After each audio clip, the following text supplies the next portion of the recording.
Thank you, ladies and gentlemen. Please take your seats. Right.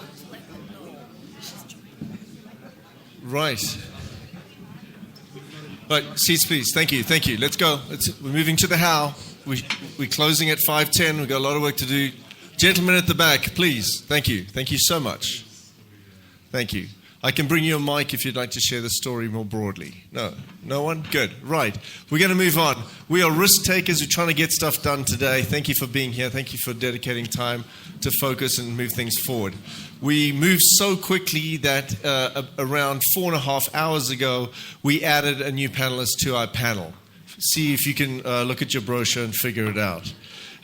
We are trying to bring you as much sharp insight as possible. So at the end of the day, you walk out and say, I've learned much more about the how. This is an excellent use of time. And I met some good people along the way. So I want you to recognize Charles, Henry, and Jeremy. And Anne. What's the German pronunciation for that? Is it again? Anna. Yeah. Okay. Yeah, we have 11 official languages. We're very fluid with different languages. In fact, Anna and Mayra will be introducing something in their home languages later, which is Russian and Brazilian Portuguese. So we'll see how that goes. Right, jumping right back in. Fund structuring, fund domiciles. Again, as we did earlier, quickly, 60 seconds. Who are you? What is your day job? How does it fit into private equity? Please.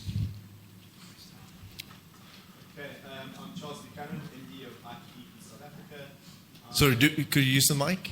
Thanks. I'm Charles Buchanan, MD of IQEQ South Africa, and we provide private equity fund managers with fund administration and structuring support in various jurisdictions around the world. In South Africa, we have started with a small business that specializes in providing financial statements to investment funds, which is often overlooked, but it's a specialist service.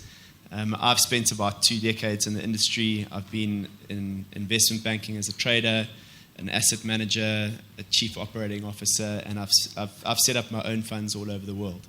So I'm not a fund structuring lawyer, but I've learned a lot about the practicalities. Excellent. Practical, we like that. Anna, please, 60 seconds.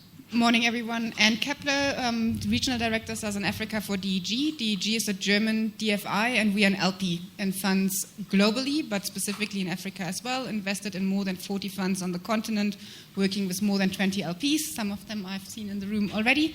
And obviously interested in seeing how funds are structured, transparency in all the parts we talked about in the first panel today. And interested to have the discussion around PCVs and how we actually focus on finding the right investment structures and vehicles to get capital deployed in Africa, because that's our main focus, to really get cash invested and help businesses to grow and develop. Excellent. So, Anna, before you let go of the mic,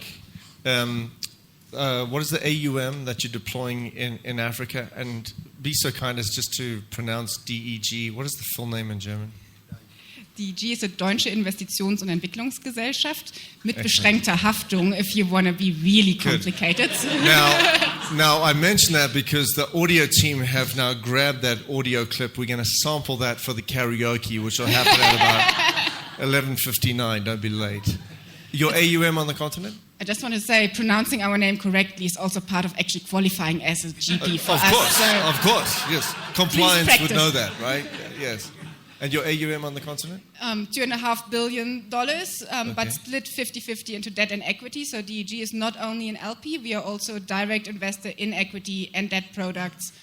So about 1.2 allocated to private equity on Africa. Excellent. Thanks. Jeremy. Morning, everybody. I'm going to have to ask your forbearance. I have a cold, so if I sound a bit strange, please forgive me. My name is Jeremy Cleaver. I'm a director at CDC. I run our Johannesburg office. I've been a director in our funds business, Africa funds business, for about 8 years. We are invested in about 85 different funds in Africa with around about 50 different GPs, as well as funds in South Asia, and then legacy books in Latin America and the rest of Asia.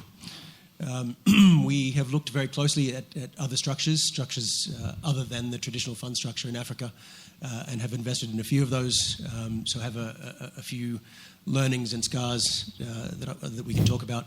But again, happy to discuss. Our AUM in Africa is about $4 billion US. And again, we invest in funds, but also directly in equity and debt. Excellent. Thank you. And is it Henry? My name is Henry. I'm French. Just 5 seconds to say we are sorry not to be available to play the box next Saturday, but we have to manage our elbow. But we will support the box. Very good. Okay. Very good. I'm based in South Africa for many years. Okay. Before I was based in Africa during 20 years and stick the ground operation in South Africa. I managed a private equity fund, and during the last 10 years, I was running my own advisory business, very focused on Southern and Eastern Africa. And now I am in a process to raise not a fund. Maybe I could give some word about that. Not a fund, but a kind of fund on agribusiness dedicated to Southern and Eastern Africa. Excellent. Well, thank you all for joining us today. How about we just kick off with, from each of you, just at the high level, when it comes to fund structuring and fund domiciles, what is front of mind for you in this season, say in 2019? What has been the topic of interest? What are your clients asking you about, and what would you like them to know? Just top line. Charles, do you want to kick it off? Yeah. So, look, I guess that over the last few years, there's been increasing scrutiny from various regulators around the world on the traditional fund jurisdictions, and many of them have had to look at their regulations and legislation and effectively clean up their acts. Not necessarily meaning that they were doing anything wrong, but from an optical perspective, they've had to make it look good. And I think when you look at where we are at the moment, particularly in Africa, there was an interesting stat put up earlier by Harry, that you're sitting with the $310 billion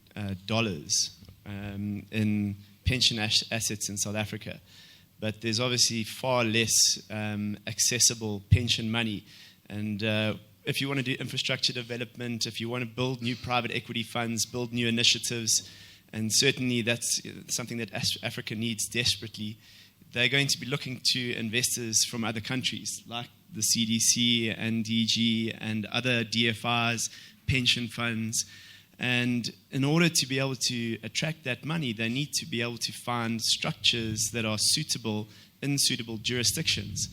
So making sure that formula stacks up is extremely important. And I think the next few years are going to be telling as to where the industry goes from a structuring perspective. For me, it's always been pretty much a formula-driven exercise. Quite often, first-time fund managers, smaller fund managers will come to the administrator first to try and get a little bit of free advice. And I work on a 3-stage formula.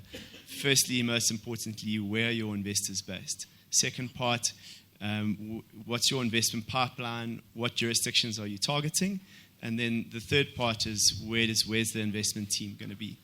And based on that formula, we can try to whittle down the options for the various jurisdictions and fund types that are available. Great. And we will pick up in more detail on PCVs later, but just at a high level, when it comes to fund structuring and domiciles, what's front of mind for you and your team? If I piggyback on the last 3 points just mentioned, I would firstly say alignment of interest, and that's between all parties. And then which jurisdiction is actually going to give you the same transparency and reliability that those rules are going to stay intact for the next decade, or essentially, depending on the fund life, 12 or longer years. Because for us, it's a long-term game. And we know that there might be flavors of the month, but in the end, we need reliability when we allocate the capital, that we've got transparency, that rules are not going to change on short notice, and that we can prove to our shareholders in the back and our investees, because we're also administering money we've raised on the capital markets, which KfW, our shareholder, has been entrusted with by the German government, that we are using it in an appropriate way, and we can stand up, or our board can stand up in Parliament and argue how has it been used.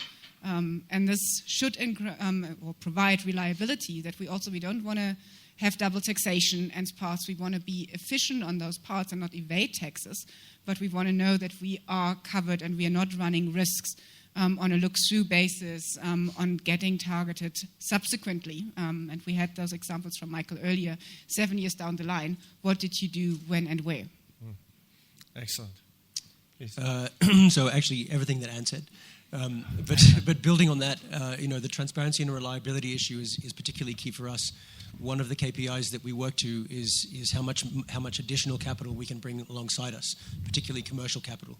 And so when we look at jurisdictions, for example, that transparency and reliability is even more critical to bring capital from European, US, and other institutions alongside us, and make it more attractive for those institutions to invest with us. So absolutely agree with both Charles and Anne. On the structuring side, we've been challenged more and more around the issues that the traditional fund structure creates. We've thought long and hard, as I said earlier, about different structures and kind of the continuum of opportunities and potential for different structures. We've invested in a few and have a lot of thoughts about them. So as we move forward, we expect to continue to be challenged on structures. But I think some of them may solve some issues, but actually also may create other issues. And are there any third rails about funds domicile that you have internally? Well, things you will not do, will not touch in terms of domicile? Not really. I mean, we, in general, for our African funds, they're domiciled in Mauritius. The minority are domiciled elsewhere. We have looked long and hard at African jurisdictions, onshore African jurisdictions, and really have come up with very little so far. South Africa is improving, but there are some tax issues. So we are very keen to do more with onshore African jurisdictions. Interestingly, the African Development Bank, until just very recently, was only allowed to invest through African jurisdictions and thus Mauritius. But they have recently lifted that restriction, and so now are much more broad-minded in terms of how they can invest. Okay. And Henry, from your work, are you looking to expand in Southern Africa, not South Africa specifically, but Southern Africa? How have you approached the domicile question? Be poor is a problem. Be rich is a problem. Okay, and I'm speaking about investment mainly in agribusiness in Southern and Eastern Africa. And my view, it's very specific, dedicated to a moment in the history of the French investments in Eastern and Southern Africa, where the model of the typical private equity fund is not very well fitted. Just to give you some word about that, I believe the time is coming to reinvent, case by case, opportunity by opportunity, a model to drive the money to the right opportunities. On the agribusiness side, I work on that field for the last 3 years in Southern and Eastern Africa. The French organization, the French cops, the French investors, they are sleeping on a pile of cash. And they cannot invest. They don't know how to invest in Africa. They could invest, and they did it very well run and managed by a company like Patissa, okay? But they want more now. They want to develop a strategy in Africa.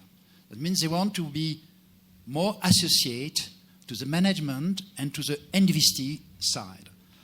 On my side, I'm working on a model where the interest between this kind of demand of investors, the management company, and the investees are to be more online. On the investee side, I've detected a lot of opportunities that for sure many of members of the audience know. I'm quite surprised by they need cash for the capex. They need more equity than debt. It's my view on the agribusiness side, okay? But they need strategic partner as well. Access to the market, transfer of technology, and so on and so on.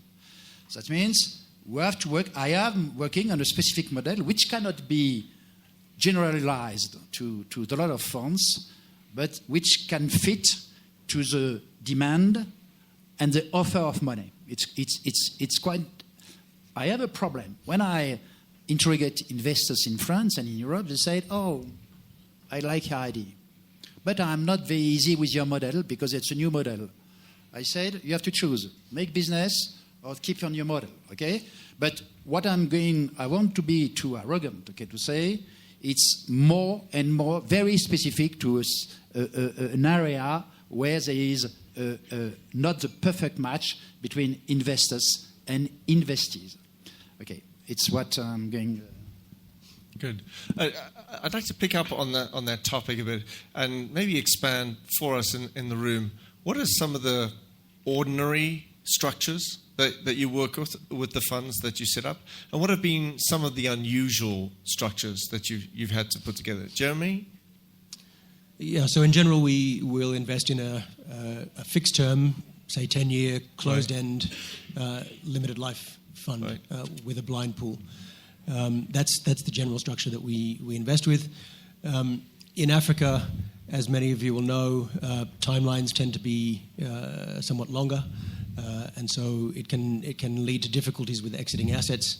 And there are other issues with that fixed-term, closed-end type structure. When you move away from that structure, everything is bespoke. So you can have something that is very similar to a traditional fund structure, or something essentially that is a corporate, and everything in between can be done. The issue is that for us, at least, that the traditional fund structure is very well known. The legal structures are well known. The pitfalls, the mitigants are all well known. When you move away from that traditional structure, everything needs to be redone. So you need to recreate the legal structures. You need to recreate and think kind of 10, 12, and more years in advance to understand and think about what the potential risks might be, not only to you as an investor, but also to the GP, to the underlying investees, etc., and try and mitigate for those through the legal structures. So I think we are interested, and we've made a couple of investments in longer term capital structures of different types, but they tend to take longer to structure, and then when you go to fundraise for them, they tend to take longer to fundraise for because people understand them less well. There are fewer people in the market that are as broad-minded as some. So while we think that they are useful and beneficial in many ways, particularly probably in the primary agriculture space, I would say, and potentially in areas like infrastructure, we also think that they create issues that make them tricky, not only from a structuring perspective, but also from a fundraising perspective. And when you say longer, are you talking about months, quarters, years? What has been your experience? Years. So we've invested with one which is a quasi-fund, but then has an option to list the whole vehicle at or around year 10, which essentially would make it a perpetual vehicle. Right. We've invested in pure corporates, etc. So again, everything that you structure beyond the kind of pure traditional fund structure is bespoke, and you can take bits and pieces from each part of a fund or a corporate and try and mix them. But again, those then have to be that mix has to be structured properly and then risks mitigated. Okay. And from your point of view, you mentioned equity and debt exposure. If you can touch on both. Never in the same company, though.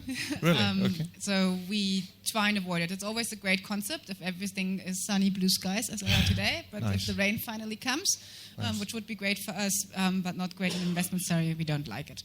Mm-hmm. I think for a structuring perspective, we always try and keep it simple. The more you complicate a structure with optionality, with different vehicles, with parallel structures, different currencies, it's always going to hit a roadblock at one point in time. So for us to maintain our limited liability as investor is key, and hence we've only invested in limited partnership structures, in LLCs in Mauritius, where we clearly align the roles and responsibilities, but otherwise really focus on the essence what's going to be achieved, and how can we really safeguard that. So that's a very broad and overarching question, but really sure. Keep it simple. It's always a question if you've got multiple vehicles with multiple currencies, who in the end allocates, how do you calculate fee and carry? And that's maybe on one of the structured points is focus on the currency you're actually going to invest. If you've got a South African investment strategy and a US dollar pool of assets, you either get rich on the management fee and never achieve carry, but also your investors are not going to come back. So make sure that there is, between the tri-parties Charles mentioned earlier, that you've got alignment. And Charles, from your point of view? So my background before I joined the fund services world was as a boutique fund manager. So we never had money for anything, particularly legal fees. And I would come up with harebrained schemes I wanted to do an emerging markets fund, investing in direct real estate. And, I went and did all the analysis, 80 models, built everything, and then took it to the board. And then we started to look at structuring options, and it was just going to be far too complicated for our capabilities. So I think from the outset, it makes sense to get the right advice, to look at keeping the structures simple, to give yourself the best, your business and the portfolio companies the best chance of success. The more complex things are, the more chance they have of unraveling. Great, thank you. Anna, coming back to your point around permanent capital vehicles, I know we're going to touch on Mauritius as a domicile. Let's do that after this. School me. I don't know a lot about PCVs. Why are they important to you, and why do you feel strongly about them? Well, I feel strongly about them because I don't think they work. Right, good. Let's take that as the hypothesis, and please proceed. No, sorry to change. For us, when we invest, we obviously, the one part I said now, we always want to be aligned to the GP. And the alignment comes to, you've got management fee to live off, and you've got a carry to get rich on. And the carry gets paid when you exit. If we've got a PCV with a diversified investment portfolio, which got a longer tenor than a fund has, but not necessarily an exit horizon, how do you measure the valuation? And on Shelley's point earlier on the panel, cash to cash, you remove that element and you remove the scrutiny to say there's not necessarily a market price from us. And I'm being a bit provocative because I know I can argue about that for a while. I like it when the German panelist is provocative. This is helpful. Excellent. Well, normally we're just blunt and straightforward. Welcome to South Africa. Yeah. Thank you. No, so for us then to really say, okay, a PCV, if you've got an industry holding and you try and set up a vehicle because you want to consolidate similar businesses because they've got a similar supply chain, they may have a similar client base, they're in a similar industry, great, but then build a holdco and build a model where you can grow a business through acquisitions and you can use all the financial skills. And there are examples where it worked very well in the South African context. But to combine a tomato producer with a supermarket chain and maybe someone who grows oranges for fruit juice, only because they all got a food element, but then should be in a permanent holding, but sold off individually in the end, where does it really make sense from creating value? And if you want to combine those values, it needs to be sold as a combined unit because otherwise efficiencies and opportunities of scale don't really pay off in the end. So I think that's for us where we want to make sure that up until the end when we've got an exit, GP and LPs make money at the same time. And that's where I think PCVs have an alignment challenge till now to really find the right incentive structure and go forward. Charles?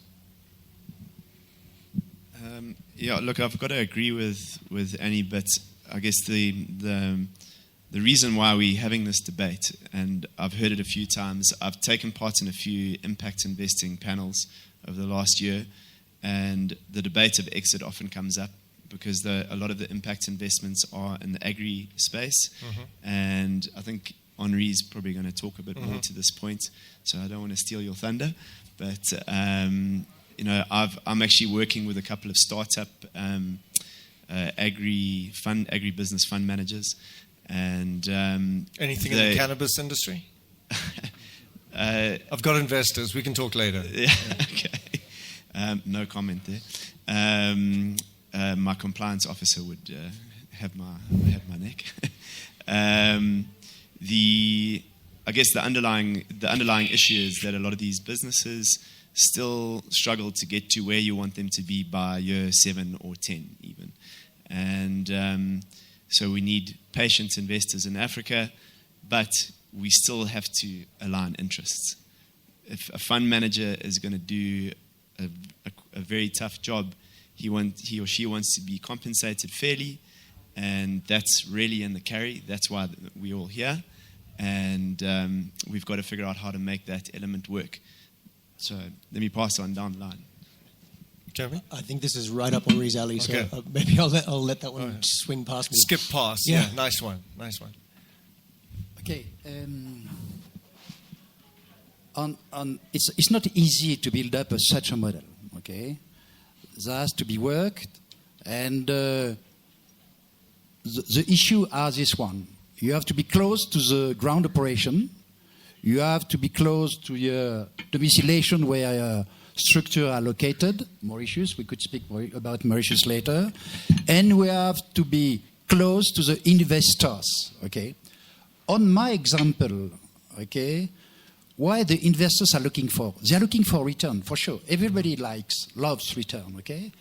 But they need to learn Africa. They need to start a learning curve about Africa. As I said a few minutes ago, if they want to do it on their own, they are not able. In France, sorry for the French one, okay? They make a confusion between, when you speak about Lusaka, they said, oh, Lusaka, it's Angola. Okay? That means it's very, very, very difficult. And this kind of vehicle we try to set up, okay, holding PCB, okay, whatever will be the name, we have to find a compromise between liquidity, okay, and the lifetime of this fund, which is quite important to reach the targets of the investors. We have to reach as well to see how the manager of this vehicle could be interested and their interest aligned with the investors. Okay?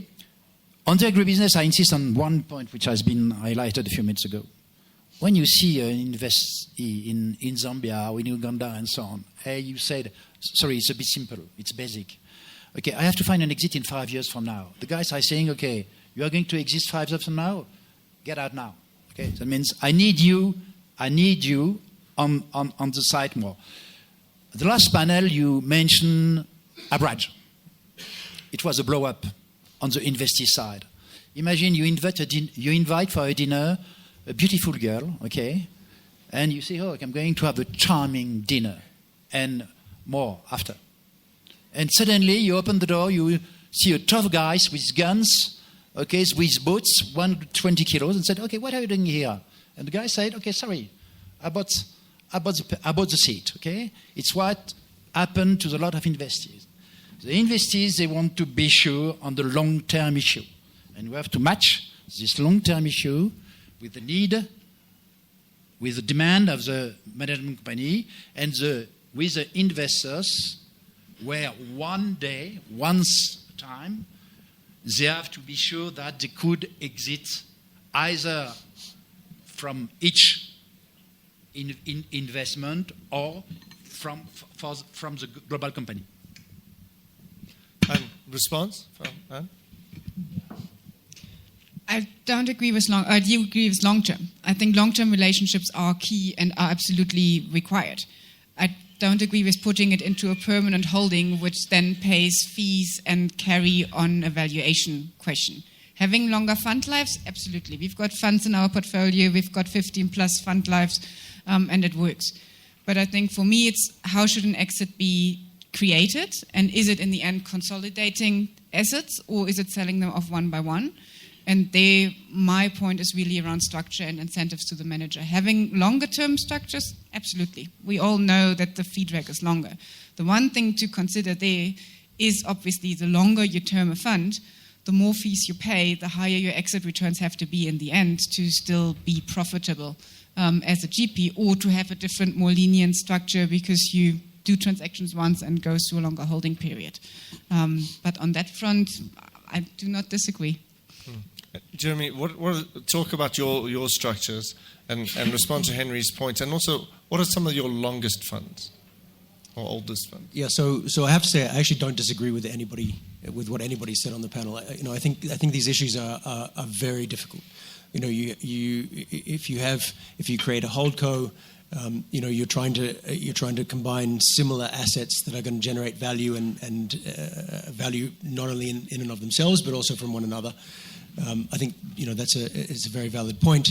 I think small agriculture assets which are going to take a long time to mature and a long time to create value. Again, I think it's worthwhile looking at them, but that issue in the middle, how do you create the right incentive structure? How do you make sure that you're not paying too many fees and actually making your J curve so deep that you can never dig your way out of it? I think those issues are very real. I think the difference between where CDC and DEG sit is that we have been pushed to try and push those boundaries and try and make those things happen. It's early days for us. As I said, we've invested in a few of these structures. It's unclear yet where they will end up, but we've tried to structure them such that we can mitigate as many of these issues as we can. But they're very real, and we see them.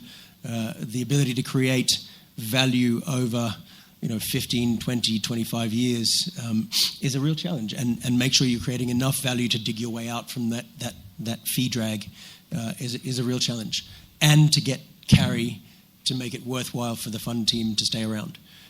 Because again, once it becomes clear that that fee drag is too strong, and you'll never reach the hurdle level to achieve carry. In many cases, the team will dissipate, and that leaves LPs and investors holding the bag. So we think long and hard about these issues, and again, I don't disagree with any of the panelists. In terms of our longest fund, so we have a perpetual kind of corporate in Sierra Leone where we've invested specifically to try and deal with market issues in a very fragile market. It's another area where we're pushed to look hard at new structures, and that's a perpetual vehicle, so it doesn't end. There are structures to exit over time, but they need to be very clearly demarcated. Okay. Do you want to respond? One quick point before someone else asks it. Lowering the hurdle rate is not the answer for the fee drag, though. So if someone else then says, okay, let's lower it, there's still a competition for capital, and then obviously other vehicles which you need to compare with. So simply saying, okay, we move this out of the equation and then the fee drag isn't that bad, I don't think that works. Excellent. Thus the difficulty in fundraising for those vehicles. Right, yeah. They're already strange, plus then you have to explain them, of course. So a quick thought, your thoughts, please, on Mauritius as the go-to jurisdiction for fund domicile. I would just like to declare an interest. I would like them to finish their railway project first before you start pulling money out of the financial services in Mauritius. But please, Mauritius as a domicile of choice. I have long experience in Mauritius because before to be in South Africa, I was based in Madagascar. Mm-hmm. And we started from project from scratch, and we located the investments, okay, the investment company in Mauritius. And after with I am pro Mauritius with a question mark, quite strange. Okay, Mauritius is seeking for investors in their offshore companies they are making campaign everywhere in the world. But I'm a bit surprised by the lack of Mauritius investments in Africa. Okay, you advise someone to buy something, and yourself you don't buy this. It's a bit strange, okay? First of all. On the management side, they are very, very, very performing, okay? They know the business, they have experience in African business, okay? They react quite quickly, and which is important, I was speaking about the necessity to be close. They are not so far from South Africa. You can take a plane, you have 3-4 planes a day between Mauritius and Johannesburg. It's not a problem, okay? They react very quickly. They have a high level of standard. There is a small problem. If you have a legal problem, Mauritius is a small island, okay? That means you have to be very, very careful about the size of your council, okay? Because everybody is a cousin of everybody in Mauritius, okay? That means, and you have to be very careful. The only way to avoid to have legal concerns is to find the right structure in Mauritius. But you have many people you can choose, and to avoid any legal issues in Mauritius. Thank you. Please, Jeremy. Yeah, I mean, look, as I said earlier, we structure many of our African funds and actually many of our Asian funds through Mauritius. We find it a very effective domicile. We would prefer to invest through onshore jurisdictions, and as I said, South Africa is becoming increasingly attractive. But we have yet to find really strong jurisdictions onshore that provide the transparency and predictability that Anne referred to earlier, which is critical for us, not only in and of ourselves as we invest British government or British taxpayers' money, but also to attract commercial capital alongside us. There are a few of our compatriot DFIs that have issues with Mauritius. The European Investment Bank, for example, has difficulties with the tax structuring through Mauritius. And that makes it sometimes difficult, so we need to structure in other places like Guernsey or elsewhere. But overall, we're comfortable and happy with Mauritius. Excellent, please. Anna. Everything what's been said, and I think Mauritius is still the most established fund hub for the continent now, and the OECD also got happier again with Mauritius 2 weeks ago. So I think that still makes it at the moment the place of choice for most GPs, also with the administrative backing you get. And certainly the most prominent domicile in our fund portfolio at the moment. And all the European ones we've been looking at, but we actually haven't really seen that many CCAF structures to Luxembourg and the others so far. So let's see if that changes. Charles. IQEQ is one of our biggest offices is in Mauritius. We've got 400 people there. The bulk of that services private equity fund managers. And as a jurisdiction, it's got a stable economy, a stable political system. Elections coming up in 2 weeks, which is quite interesting to watch. Never watched a Mauritian election before.